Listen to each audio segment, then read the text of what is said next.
നമുക്കറിയാം ISL 2023-24 സീസണൊക്കെ അവസാനിച്ചു. എന്തായാലും നമ്മളിനിയും കാത്തിരിക്കുന്നത് 24-25 സീസണിന് വേണ്ടിയാണ്. എന്തായാലും ആ ഒരു സീസൺ കൂടെ തന്നെ വരും. ഡ്യൂറൻ കപ്പൊക്കെ ഓഗസ്റ്റ് സ്റ്റാർട്ട് ചെയ്യും. നമുക്കെല്ലാം ഇതെല്ലാം അറിയാവുന്നൊരു കാര്യമാണ്. എന്നാലും ഞാനിവിടെ പറയാൻ വന്നൊരു കാര്യം എന്ന് പറയുന്നത് കഴിഞ്ഞ സീസണിലെ ഏറ്റവും അതായത് എതിരാളികളെ പേടിപ്പിച്ച അറ്റാക്കിംഗ് ഡ്യൂ ആരൊക്കെയാണ് നമുക്ക് നോക്കാം. ടോപ്പ് 5 ലിസ്റ്റ് ഒന്ന് നോക്കാം. ഇതിൽ 5ാം സ്ഥാനത്തുള്ളത് നമ്മുടെ ദിമിത്രിയോസും ലുണയാണ്. നമുക്കറിയാം ലുണ അധികം മാച്ചൊന്നും കളിച്ചിട്ടില്ല.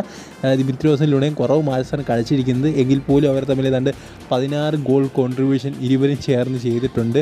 അതുപോലെ തന്നെ അടുത്ത സഖ്യം എന്ന് പറയുന്നത് ചാങ്തെ ഡയസ് സഖ്യമാണ്. ഏതാണ്ട് 20 ഗോൾ കോൺട്രിബ്യൂഷൻ. എന്തായാലും ഈ ഒരു ലിസ്റ്റ് എനിക്ക് തോന്നുന്നു ചാങ്തെ മാത്രമേ ഉള്ളെന്ന് തോന്നുന്നു ഒരു ഇന്ത്യൻ താരം എന്ന് പറയുന്നത്. സോ ചാങ്തെ ഡയസ് അതൊരു 20 ഗോൾ കോൺട്രിബ്യൂഷൻ സഖ്യമാണ്.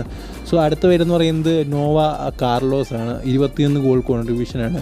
സോ അതും എനിക്കിത് നോവ വേറെ ഒരു പ്ലെയറായിട്ടാണ് എനിക്ക് തോന്നുന്നത്. പക്ഷേ കാർലോസ് എനിക്കറിയില്ല അത്ര മികച്ച രീതിയിൽ പെർഫോം ചെയ്ത് 11 ഗോൾ അദ്ദേഹം നേടിയിട്ടുണ്ട്. പക്ഷേ അതിനൊരു ഇമ്പാക്റ്റ് ക്രിയേറ്റ് ചെയ്യാൻ സഹായിച്ചോ എന്ന് പറഞ്ഞു കഴിഞ്ഞാൽ ഇല്ലെന്ന് പറയാം. കാരണം കോറ പോലത്തെയുള്ള സൂപ്പർ താരങ്ങൾ കളിച്ചൊരു ടീമാണ് FC ഗോവ എന്ന് പറയുന്നത്. സോ ആ ഒരു ടീമിൽ അദ്ദേഹത്തിന് പകരം വെക്കാൻ പറ്റുന്നൊരു പെർഫോമൻസ് അദ്ദേഹം കാഴ്ചവെച്ചിട്ടില്ല എന്ന് തന്നെ പറയണം. നമുക്കറിയാം ഇഗ്വർ അങ്കോളൊക്കെ ചെയ്ത പെർഫോമൻസ് എന്നൊക്കെ പറയുന്നത് വേറെ ലെവലായിട്ട് ക്ലിനിക്കൽ ഫിനിഷേഴ്സ് ആയിരുന്നു. പക്ഷേ ആ ഒരു രീതിയിലൊന്നും കാർലോസിന് ഉയരാൻ പറ്റിയിട്ടില്ലെന്നാണ് എനിക്ക് തോന്നുന്നത്. പിന്നുള്ളത് കമ്മിൻസും ബെറ്ററോസുമാണ്. അതൊന്നും പറയേണ്ട ആവശ്യമില്ല. ഡെഡ്ലി കോംബയാണ്, ഭയങ്കര ഡേഞ്ചറസ് കോംബയാണ്. അടുത്ത ISLലും വിറപ്പിക്കാൻ പോകുന്ന കോംബയാണ്. ഇവരെ നിലനിർത്തും ATK Mohun Bagan super giants ഇവരെ നിലനിർത്തുമെന്നും പറഞ്ഞും കേൾക്കുന്നുണ്ട്. പിന്നെ ഈ ഒരു ലിസ്റ്റ് 1ാം സ്ഥാനത്തെന്ന് പറയുന്നത് ഡിഗോ മൗറീഷ്യോ റോയ് കൃഷ്ണ കോംബയാണ്. എപ്പോഴൊക്കെ ഇവരെ ഫ്രണ്ടിൽ ഒരുമിച്ച് നമ്മുടെ സെർജിയോ ലൊബേറ കളിപ്പിക്കുന്നു അപ്പോഴൊക്കെ ഒഡീഷയുടെ അറ്റാക്കിംഗ് എന്ന് പറയുന്നത് ഭയങ്കര ഡേഞ്ചറസ് ആണ്. ഇവരെ അങ്ങോട്ടും ഇങ്ങോട്ടും മാറ്റുമ്പോഴാണ് അവർ ചെറുതായിട്ടൊന്ന് പുറകിലേക്ക് പോകുന്നത്. നമുക്കറിയാം കേരള ബ്ലാസ്റ്റേഴ്സുമായിട്ടുള്ള കളി തന്നെ നോക്കിയാൽ മതി.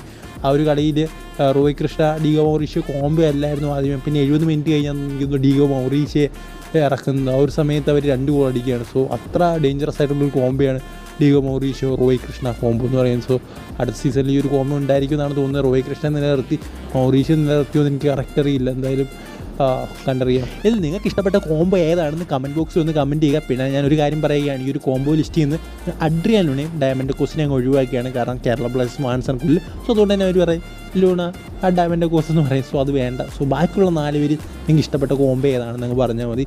സോ പറ്റുമെങ്കിൽ ഒന്ന് കമൻറ്റ് ചെയ്യുക. അത്രയേ ഉള്ളൂ.